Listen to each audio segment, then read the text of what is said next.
Now, most everyone has heard of Adobe Camera Raw, and that's Adobe's RAW file converter. It's very, very easy to use. Now, there was a time when I felt as though ACR, as it is known, was not up to snuff in the quality of the results. Now, that quality has improved over the years, and now ACR output is on par with Lightroom and several other standalone RAW converters. Now, that's the good news. Now, the bad news is that you cannot get ACR as a standalone program. It only comes packaged with Photoshop. And this will never change because if ACR was ever available as a standalone program, Lightroom would die. That's how far ACR has advanced. The two programs are basically the same thing.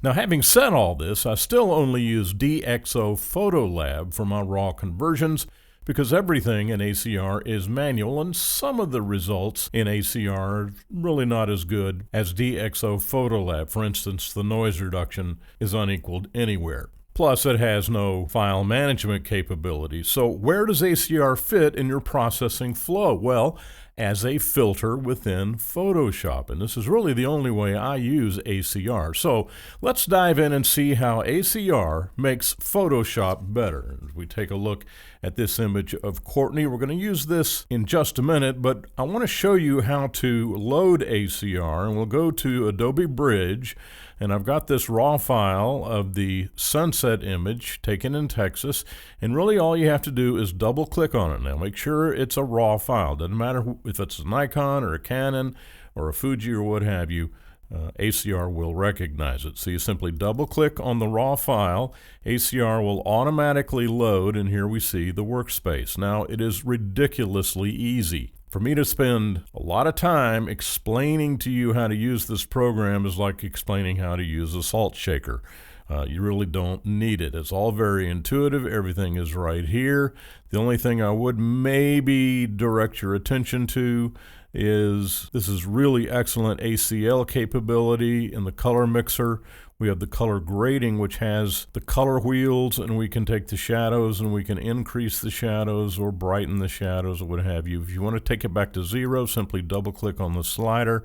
Same thing for the midtones and the highlights.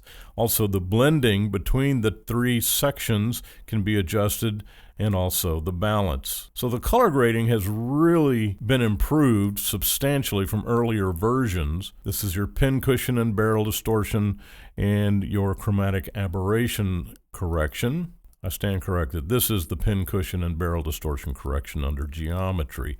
And then, of course, we have some effects, and there are some presets that you can load in here, and everything is just so easy to use. It's ridiculous. Here's the crop tool.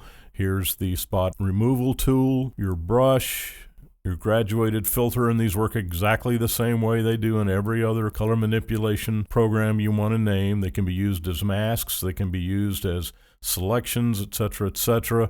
You can take snapshots, and here are the presets. We click on more image settings, and we can come down here and do all kinds of things where we can make presets, we can copy settings, and then paste settings just like you can in DxO Photolab. So ACR is easy to use and gives reasonably good results. Now, the reason that I don't use it as my prime RAW converter, number one, is the file management capabilities are really subpar, and then two, everything is manual. I don't want to have to do manual adjustments to my image. And yes, you can copy settings and paste settings, which does reduce the workload, but I still have to go through the process of copying the settings and then pasting the settings. If you use DxO Photolab, you don't have to do any of that. It's all automatic.